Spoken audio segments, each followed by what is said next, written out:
நம்ம இன்னைக்கு time and work என்னது டைம்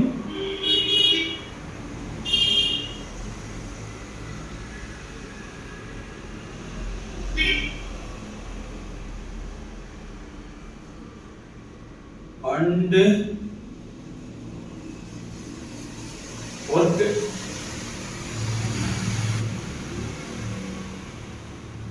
அதாவது காலமும் நேரமும். இந்த சாப்டர்ல இருந்து அடிக்கடி கொஸ்டின் வந்துகிட்டே இருக்கும். மேத்ஸ்ல எடுத்தீங்கன்னா கிட்டத்தட்ட ஒரு 10 டாபிக்ல இருந்து ரிப்பீட்டடா வந்துகிட்டு இருக்கும். அதுல இது ஒரு டாபிக். ஓகேவா? இந்த டாபிக்ல இருந்து கிட்டத்தட்ட ஒரு 10 கொஸ்டின் பார்த்துட்டோம்னா அதுக்குள்ளதான் கொஸ்டின் கேட்பாங்க. முன்னாடி ஒரு வீடியோல முன்னாடி ஒரு கொஸ்டின் பார்த்தோம். இப்ப அடுத்த பேட்டர்ன் பார்க்கிறோம். பாருங்க, A and B together can dig a trench in 12 days. A யும் B யும் ரெண்டு பேரும் சேர்ந்து ஒரு வாய்க்கால வெட்டுறாங்களா? எத்தனை நாள்ல? 12 நாள். Which A alone can dig in 30 days. A மட்டும் தனியா அந்த வாய்க்கால 30 நாள்ல வெட்டுறாரா? A மட்டும் தனியா 30 நாள்ல வெட்டுறாரா? அப்படின்னா in how many days B alone can dig it? அப்படின்னா B மட்டும் தனியா அந்த கால்வாயை வெட்டுனா எத்தனை நாள் ஆகும்? அதுதான் நமக்கு क्वेश्चन. மறுபடியும் சொல்றேன், A யும் B யும் ரெண்டு பேரும் சேர்ந்து 12 நாள்ல ஒரு வாய்க்காலை வெட்டுகிறார்கள். A யும் B ரெண்டு பேரும் சேர்ந்து 12 நாள்ல ஒரு வாய்க்காலை வெட்டுகிறார்கள். A மட்டும் தனியா அந்த வாய்க்காலை 30 நாள்ல வெட்டுகிறார். அப்படின்னா B அந்த வாய்க்காலை வெட்டுவதற்கு எத்தனை நாள் ஆகும்? அதுதான் கேள்வி. இப்ப பாருங்க, A plus B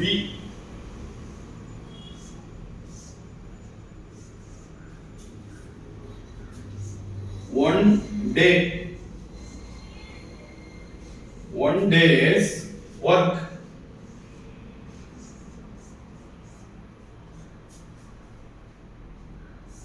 one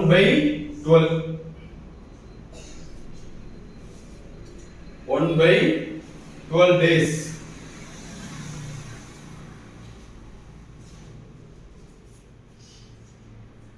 ஓகேவா? இப்ப A யும் B யும் ஒரு நாள்ல அந்த வேலை செய்யறதுக்கு 1 by 12 days. இப்ப A is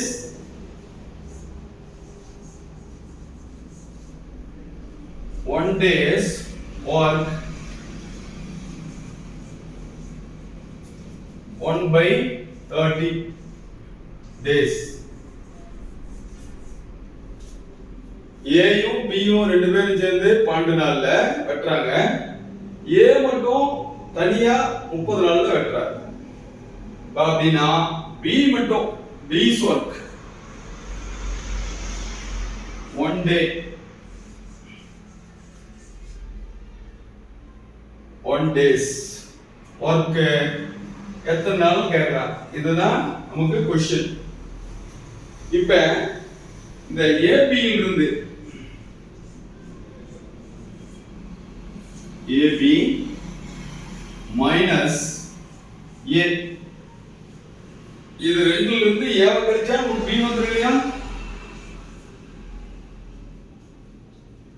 இப்ப AB என்னது? 1 by 12 மைனஸ் A வந்து என்னது? 1 by 30. இது பண்ணா நமக்கு B கிடைச்சிடும். 1 by 12 1 by 12 இருந்து 1 by 13 வச்சு கழிச்சா B நமக்கு கிடைச்சிடும். இப்ப பகுதிகள் வந்து வெவ்வேறையா இருந்துச்சுன்னா, பகுதி வந்து ஒண்ணா இருந்துச்சுன்னா அப்படியே டைரக்டா கிடைச்சிடலாம். இப்ப பகுதி வந்து வெவ்வேறையா இருந்துச்சுன்னா LCM கண்டுபிடிக்கணும். மீ போ வா. இப்ப அந்த LCM கண்டுபிடிக்கணும் அப்படின்னா இது பாருங்க, 12 30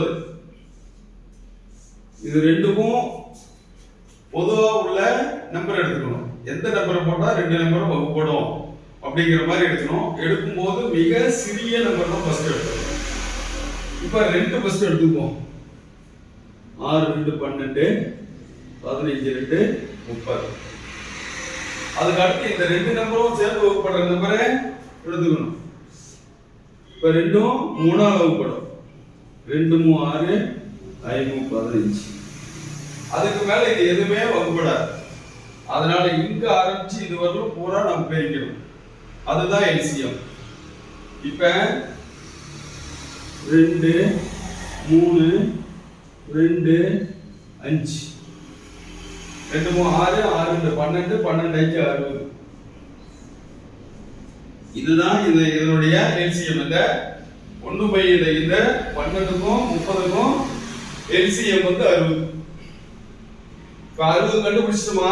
அந்த 60ல இருந்து நம்ம அடுத்த ஸ்டெப் போடணும். பாருங்க, 60 கீழே எடுத்துக்கணும். இந்த 12 வந்து இந்த 60ஆல எத்தனை 12 இருந்து 60 வரும்னு பார்க்கணும். 12ஆம் வாய்ப்பாடு சொல்லி இருக்கு. ஒரு 12 மட்டும் 2 12 3 12 16 4 48 5 12 இந்த போரிங்க 5. இந்த 30ல எத்தனை 60ல எத்தனை 30 வருதுன்னு பார்க்கணும். 2 30. இந்த வகுத்தல் குறி இருக்கனால இங்க வகுத்தல் குறி போட்டுக்கிறோம். 5ல 2 கழிச்சா 3. இந்த 60 எடுத்து அப்படியே போட்டுக்கணும். இப்ப இத சிம்பிளிஃபை பண்ணா 1/20. இந்த 1/20 வந்துச்சுன்னா இது என்னது? எல்லாம் ஆன்சர் எல்லாம் கண்டுபிடிச்சிருக்கோம். அந்த பி கண்டுபிடிச்சோம். இது மாதிரி 1/20 வந்துச்சுன்னா அதை அப்படியே தலைகீழ திருப்பி போட்டுக்கணும். அது எத்தனை நாள்? 20 நாள். therefore ஆன்சர் வந்து பி. ஆன்சர் வந்து 20 days. புரியுதா? உங்களுக்கு எவ்வளவு சிம்பிளா நடத்தணுமோ அவ்வளவு சிம்பிளா நடத்திருக்கேன். உங்களுக்கு ஏதாவது டவுட் இருந்துச்சுன்னா நீங்க கமெண்ட் பாக்ஸ்ல சொல்லுங்க, இல்ல போன்ல கூப்பிட்டுக்கங்க. ஓகேவா? தேங்க்யூ.